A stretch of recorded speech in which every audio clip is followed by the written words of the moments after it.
अस्सलाम वालेकुम दोस्तों। मैं हूं आपका दोस्त शाकिर और आज मैं आपको इस वीडियो में बताने जा रहा हूं कि हमारा जो वेब कोर्स है वो कितने यूनिट्स पर मुश्तमिल होगा, उसके क्या-क्या कंटेंट्स होंगे और किस सीक्वेंस में हम इस पूरे कोर्स को लेके चलेंगे। तो चलते हैं हम अपनी लिस्ट की तरफ जो कि वेब प्रोग्रामिंग से रिलेटेड है। सबसे पहले जो हम अपनी वीडियो में शो करेंगे जो कि हम एसएपी वेब प्रोग्रामिंग की के बारे में एसएपी के बारे में और एसएपी प्रोग्रामिंग लैंग्वेज के बारे में हम एक ओवरव्यू वाली हमारी वीडियो होगी, जिसमें हम एसएपी के बारे में एसएपी मॉड्यूल्स कितने होते हैं, उसमें एसएपी हिस्ट्री क्या होती है और इसका एंटरप्राइज स्ट्रक्चर क्या है जो कि नेटवर्क जिसको कहते हैं, जिस पे पूरा जो है वो एसएपी सर्वर और इसकी जो इंटीग्रेशन होती है वो सारी चीज़ें डिपेंड करती हैं। और लास्ट में फिर हम पूरी की पूरी वर्क बेंच टूल्स जिसमें वेब एडिटर है और दूसरे टूल्स हैं उन सबको हम डिस्क्राइब करेंगे। लेसन नंबर 2 में हम इंट्रोडक्शन टू वेब प्रोग्रामिंग बताएंगे। इस इंट्रोडक्शन में जो है वो वेब एडिटर के बारे में मैं आपको बताऊंगा। वेब एडिटर कैसे कॉल होता है, इसकी क्या सेटिंग होती हैं और इसकी जो है वो इसकी क्या क्या कीबोर्ड शॉर्टकट्स होते हैं और कौन सी चीज़ कहाँ पे होती है और इसके मेन्यूज़ क्या होते हैं और इसको हम कैसे एक्सेसिबल कर सकते हैं या इसको कैसे हमको इसको एक्सेस कर सकते हैं, किस किस टी कोड से हम एक्सेस कर सकते हैं।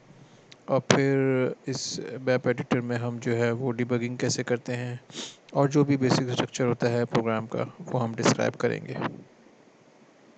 लेसन नंबर 3 में हम डेटा टाइप्स के बारे में बताएंगे। जैसे कि आप जानते हैं हर प्रोग्रामिंग लैंग्वेज में कि डेटा टाइप्स होती हैं, जिन डेटा टाइप्स के बेस पे हम जो है वो प्रोग्राम करते हैं, कोई भी प्रोग्रामर प्रोग्राम करता है और उन डेटा टाइप्स को यूज़ करते हुए अपनी जो है वो जो रिज़ल्ट्स होते हैं उसको ड्राइव करता है।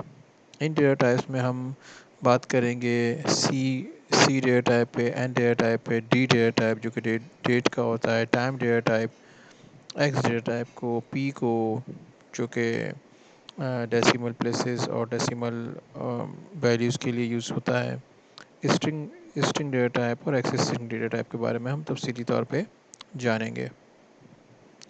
लेसन नंबर 4 में हम जो है वो अपने जो अबैब बेसिक स्टेटमेंट्स होते हैं उनके बारे में बात करेंगे और उसका फॉर्मेट क्या होता है उनके बारे में बात करेंगे। जैसे कि राइट स्टेटमेंट होता है हमारा और दूसरे वेब की बेसिक स्टेटमेंट्स हैं उसके बारे में हम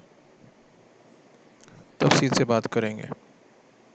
लेसन नंबर 5 में हम बात करेंगे कि हम how to retrieve information from the database. किसी भी डेटाबेस जो हमारा डेटाबेस है एसएपी का, उससे हम अपनी इंफॉर्मेशन को कैसे फैच करेंगे, कैसे रिट्रीव करेंगे, कैसे गेट करेंगे ओपन एसक्यूएल को यूज़ करते हुए। हम पूरा इसको डिस्क्राइब करेंगे और इसके बारे में तफसील से देखेंगे और एग्जांपल्स भी देखेंगे ताकि हम एक थॉरली और एक सही तरीके से आपको हर चीज़ जो है वो समझ में आ जाए।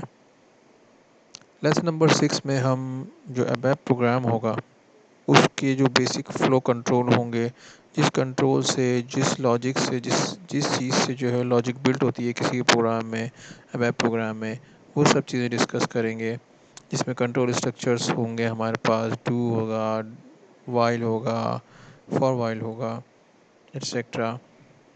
जितनी भी कंट्रोल स्टेटमेंट इस टाइप की होती हैं उन सबको हम तफसीली डिस्कस करेंगे, जिसमें ए फॉर एल्स वाला स्ट्रक्चर भी है, कंटिन्यू भी है, एग्ज़िट भी है। लेसन नंबर 7 में हम जो है वो अबैव डिक्शनरी ऑब्जेक्ट्स के बारे में तफसीली बात करेंगे और इन डिक्शनरी ऑब्जेक्ट्स में हमारे पास शामिल होते हैं टेबल्स होते हैं, उनके डोमेन्स होते हैं, डेटा एलिमेंट्स होते हैं, स्ट्रक्चर्स होती हैं मुख्तलिफ। टेबल्स जो है वो किन चीज़ों पे बन के मिल के जो बनते हैं, टेबल्स की क्या हायरार्की होती है, टेबल्स कैसे क्रिएट किए जाते हैं और टेबल्स की क्या सेटिंग होती है, डेटाबेस लेवल की सेटिंग और इसकी जो है वो एक्सेसिबल और इसकी परफॉर्मेंस वाइज जो सेटिंग होती है वो सब डिस्कस करेंगे तफसील में। लेसन नंबर 8 में हम डेटा स्ट्रक्चर्स को डील करेंगे, डेटा स्ट्रक्चर के बारे में तफसीली बात करेंगे। इन डेटा स्ट्रक्चर में मेनली हमारे पास जो है वो इंटरनल टेबल्स होते हैं। जब इंटरनल टेबल्स जिन इंटरनल टेबल्स में हम जो है वो डेटा की फॉर्मुलेटिंग करते हैं, डेटा ड्राइव करते हैं, डेटा को रिजल्ट ड्राइवन बनाते हैं। और इस लेसन में हम बात करेंगे इन इंटरनल टेबल पे कौन कौन से जो है वो ट्रीटमेंट हम कर सकते हैं, कौन कौन सी ऑपरेशन परफॉर्म कर सकते हैं और किस किस ऑपरेशन को परफॉर्म करके क्या क्या रिज़ल्ट हम अचीव कर सकते हैं। लेसन नंबर 9 में हम डिफरेंट सेलेक्ट स्टेटमेंट्स के बारे में बात करेंगे, जैसे कि डिस्टिंक्ट हो हमारे पास एक स्टेटमेंट होती है, जैसे कि जॉइंस होते हैं जो कि मुख्तलिफ स्टेटमेंटों के मुख्तलिफ टेबल्स को और उसको जॉइन करके हम कुछ इंफॉर्मेशन अपनी गेट करेंगे। और भी बहुत सारी जो सेलेक्ट स्टेटमेंट है उन सबको तफसीली तौर पर डिस्कस करेंगे। लेसन नंबर 10 में अबैब डिक्शनरी टेबल्स जो है वो रिलेशनल डेटाबेस में किस तरीके से एग्जिस्ट करते हैं, जो कि एसएपी के स्टैंडर्ड टेबल्स हैं, वो उनके आपस में किस तरीके से रिलेशन होता है, उनको आपस में कैसे डील होता है, उनको जो है वो कौन कौन सी चीज़ें हैं जो कि हमें ख्याल करने पड़ती हैं जब हम अपने क्यूरी में यूज़ करते हैं। इन सब चीज़ों को हम अपने लेसन नंबर 10 में डिस्कस करेंगे।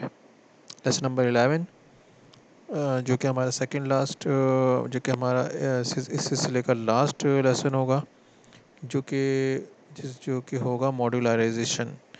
मॉड्यूलराइजेशन को अगर मैं ब्रीफली आपको बताऊं अभी, तो हमारे पास जो प्रोग्राम हम वेब का प्रोग्राम लिखते हैं उस प्रोग्राम को कंसाइज करना, उस प्रोग्राम को इजी टू रीड करना, उस प्रोग्राम को इजी टू मेंटेन करने के लिए हमारे पास कुछ टेक्निक्स होती हैं जो कि जिनको यूज़ करते हैं हम अपने वेब प्रोग्राम को जो है वो शॉर्ट कंसाइज करते हैं, इजी टू रीड करते हैं और उसको इजी टू मेंटेन हम आसानी से बना सकते हैं, जिसको हम मॉड्यूलराइजेशन कहते हैं। और जब हमारा लेसन 1 to 11 कंप्लीट हो जाएगा तो अब हम एक नई जो है वो सीरीज़ शुरू करेंगे, जो कि मैं अभी आपको बता दूं, जो कि मॉड्यूल पूल प्रोग्रामिंग और स्क्रीन प्रोग्रामिंग से रिलेटेड होगी।